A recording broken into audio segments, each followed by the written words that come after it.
everyone, my name is Tommy, and I've got a story that'll make your skin crawl. I've never been much of a storyteller, so bear with me. This happened to me a couple of years ago on the 4th of July.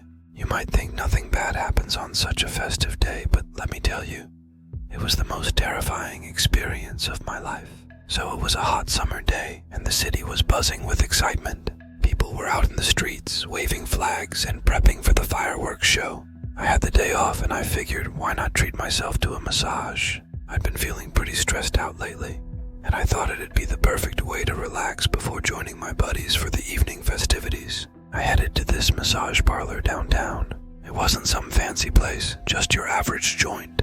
The sign outside said relaxation station. Cheesy, I know, but I didn't care. All I wanted was to unwind for an hour or so. I walked in and was greeted by this friendly receptionist.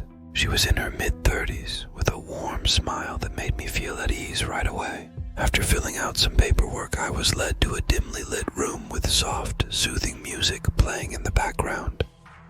The massage therapist, a petite woman named Sarah, asked me to undress and lie face down on the table.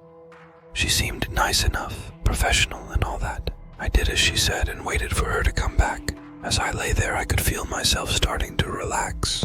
The soft music, the faint smell of lavender, and the dim light all worked together to create this peaceful atmosphere. But then, things took a weird turn. Sarah came back into the room and started working on my back. Her hands were surprisingly strong, and I could feel the tension melting away. But after a few minutes, I noticed something odd. The temperature in the room seemed to drop. It wasn't just a little cooler. It felt like the air conditioning had gone haywire. I shivered and asked Sarah if she could turn the heat up a bit. She didn't respond. I asked again, a bit louder this time, but still no reply. I lifted my head slightly to look back at her, but what I saw made my blood run cold. Sarah was standing there staring at the corner of the room, her eyes wide open and unblinking. Her face was pale, almost as if she'd seen a ghost. I called her name, but she didn't move. It was like she was in a trance or something. My heart started pounding in my chest and a sense of dread washed over me. I wanted to get up and leave, but I was frozen in place, unable to move. Then I heard it, a low, guttural whisper coming from the corner of the room. I couldn't make out what it was saying, but it sent chills down my spine. The whispering grew louder, more intense, and Sarah started to tremble. She slowly turned her head to face me, her eyes now filled with terror. "Get out," she whispered, her voice barely audible. I didn't need to be told twice. I scrambled off the table, grabbing my clothes as I went. I didn't even bother putting them on. I just ran out of the room, down the hallway and out the front door.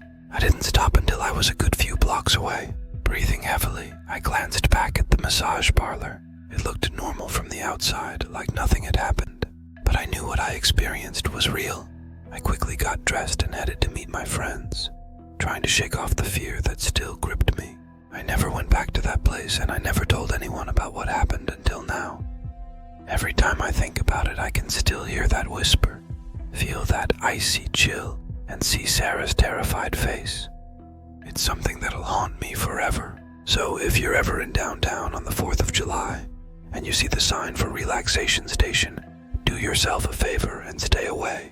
Some things are better left alone.